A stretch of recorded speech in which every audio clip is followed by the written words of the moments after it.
Hey guys, Rod Rodriguez here. Welcome to Rod Comics. This is my first official episode where I'll be showcasing my passion and love for comic books. And of course, sharing along the way, not just my comic collection, it's the bulk of it is actually my dad's comic book collection. So I call it the AVR collection. Those are his initials. And I was actually the one who sort of encouraged him to start comic book collecting. Not directly though, because when I was in grade 7, I was in grade school in the States. I'm based in Southeast Asia now, but back then I was in the US and I was in junior high school. I got into comic book collecting, which was the end thing back then. And then, it's comic books and video games and action figures and skateboarding and BMX, arcades and all that good stuff. So I was really into that stuff and I loved reading and I loved drawing. So I'm also a sketch artist, not professionally, but as a hobby. And so I was obviously influenced a lot by the comic book artist and the comic books that I was reading while growing up. This comic book here that you see, nothing special, in really bad shape, not even a popular comic title. And it happens to be very special and meaningful because this is the comic book that started it all for me. Back in, I would just approximate maybe 1983. Yeah, it must have been 83, 84. I was still here in the Philippines. And I went for a visit at the dentist, and the clinic of the dentist was right next to this little thrift shop that had some books. I saw this Alpha Flight, and I believe it was 20 pesos or something, and that was expensive already back then, I guess. And because this was the early 80s, and I asked my mom if I could get it, and she said yes. So she got me this comic book. It's called Alpha Flight, and it is number 16. And this was my first and only comic book for a couple of years until I moved in with my dad, who was at the time based abroad. So this is very special. This is really, in bad shape. If I were to grade this, this would be maybe a 2 or a 1.5 because some of the pages are the cover's ripped off, the body of the comic. But, it's my favorite. It's very sentimental to me and I've held on to it all these years since I was maybe 10 years old. When I had this, I love this book. It's a story about the submariner and I think Marina, his girlfriend, who, just went nuts and stuff. But anyways, it's just for sentimental reasons that I'm holding on to this comic book, obviously, and that's why I have it. It's Alpha Flight number 16, a first American comic book ever. And again, I was 10 years old when I got this here in the Philippines. So it's kind of come full circle that I'm back in the Philippines. And I'm sharing my passion for comics. Another comic book that's special to me is this one. And there's a kind of a personal reason behind it. Namely because this Batman 424, like I said, not a big deal issue, not a key issue by any means. But the title of this issue is The Diplomat's Son. And my dad being a diplomat at the time, he's retired now. The story is about this South American rich kid who happens to be a diplomat's son who committed a crime and, obviously was not jailed because of his diplomatic immunity, and Batman and Robin took action to sort of correct that wrong, so to speak. Robin starts to rebel against Batman's orders, which obviously was magnified in the Death in the Family series, which eventually led to Robin's death because he started disobeying Batman's orders. I would like to say that this guy is not just one of my favorite, artists, but also one of my favorite comic book writers as well. And obviously the man behind the groundbreaking Dark Knight Returns series. So what's special about this particular issue? It's Peter Parker, the Spectacular Spider-Man, and this is issue number 27. As you can see on the cover, it's Spider-Man and Daredevil, so it's sort of like a guest starring Daredevil kind of thing. But what makes this issue special? Is it is there a new character here? Somebody die, whatever? Not really. It's a Daredevil story, but it's the first Frank Miller Daredevil story, or Daredevil art, or Daredevil anything, all right?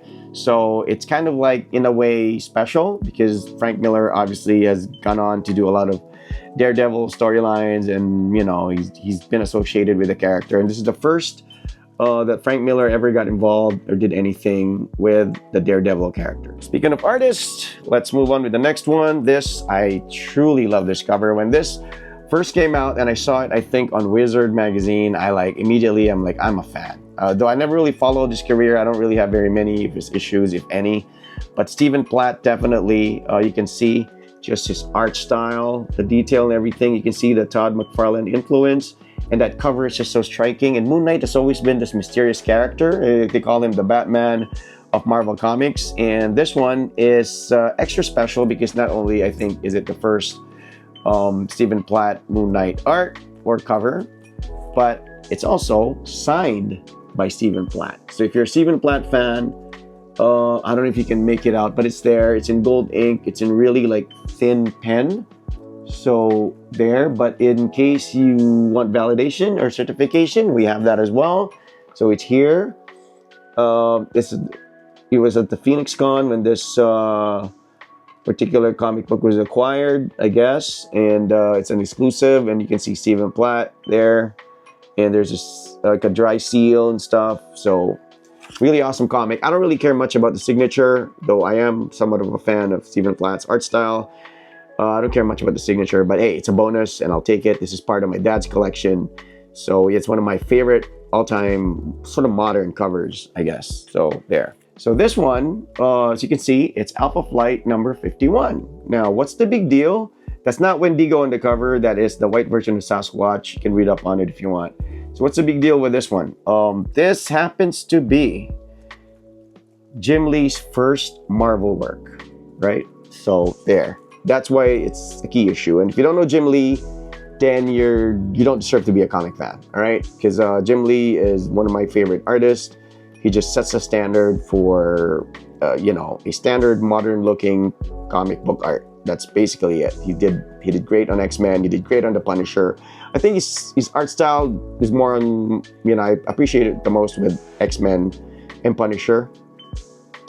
He definitely redefined the art style for those. But this is Alpha Flight. This is his first work. He didn't do the cover, obviously. That's not, as you can tell, I don't think that's Jim Lee art. But he definitely did work here, and it's his first credited Marvel work. All right, so Jim Lee, the guy who revived Spider-Man as a franchise and revived Marvel and the comic industry in general. Not that he was dying. It was, he was definitely at its peak during the late 80s, early 90s, but he sort of he shook things up, all right, with his art style, and definitely took Marvel to the next level over DC and all the independents that were coming out at the time with this art on Amazing Spider-Man. And you all know what that led to. And I will do a McFarlane episode. I'm going to gather all my McFarlane issues, and I'm going to do a McFarlane episode and maybe delve deeper into his art style. But this one is Amazing Spider-Man number 298. Now, a lot of people obviously put value more on the 300 because that's the first full appearance of Venom. That's also, I guess, the iconic cover, the iconic pose and everything. And that's worth like a lot more money than this one. I had a 300, I gave it to my dad, and then when I looked at my dad's collection when he handed it over to me, I couldn't find 300 anymore, so either he sold it or somebody took it. But this is 298, and this is that iconic cover, Spider-Man black costume. This is the first McFarlane Spider-Man art, and a cameo appearance by Venom as well. So I'm surprised why this doesn't fetch more money, since it's the first McFarlane Spider-Man art. And speaking of iconic covers, I guess, I don't know if it's more iconic than the 300 Amazing Spider-Man. Probably not, but definitely a close second. There was even a tribute on the latest Deadpool film where they had that scene with Deadpool and Wolverine. They had that scene where Wolverine had his blades out, and you could see the reflection of the Hulk. We're talking about issue number 340 of The Incredible Hulk. So this is not a Wolverine book. This is an Incredible Hulk book, but Wolverine is the one that you see on the cover. So some of you might actually think it's a Wolverine comic until you read the title. 340, classic McFarlane art, and you can see that's Wolverine, and you can see the reflection of Incredible Hulk on the blades, right? So there, on the claws, Wolverine's claws. So you can see it's the gray version. Now this is the direct version. I do have the newsstand edition as well. I have 2 copies of this.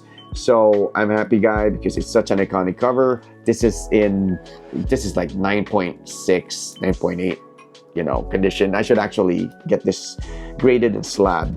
But I love the cover. The cover says it all.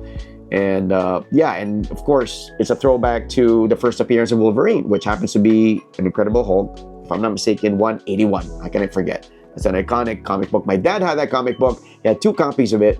The other one had the stamp cut out, if I'm not mistaken, but that was like in better condition than the other one, but he had 2 copies and he sold both. He should have left me with at least one. I don't care if it's the one with the cutout, you know, but yeah, it's no longer in his collection, but at least I have this. Sort of remind me that, you know, the first appearance of Wolverine is actually in an Incredible Hulk comic book. Incredible Hulk, 340, very iconic McFarlane cover. So that concludes the first episode of Rod's Comics. A lot more episodes to come. I am a comic book junkie, and I did take a hiatus. I did not collect much during the Image Valiant years. You know, now of course my interest to the hobby has been revived, and I'm back. You know, I'm not like going out buying the latest titles and the latest issues of new comics because I'm so way behind and I've been out of the loop. But obviously, we talk about Silver Age, you talk about the Bronze Age, you talk about the Copper Age, and talk about Independence and whatnot. Anything 80s, 90s, I'm your man. Subscribe if you haven't. I mean, this is just my first episode. This has been Rod's Comics, and till the next episode.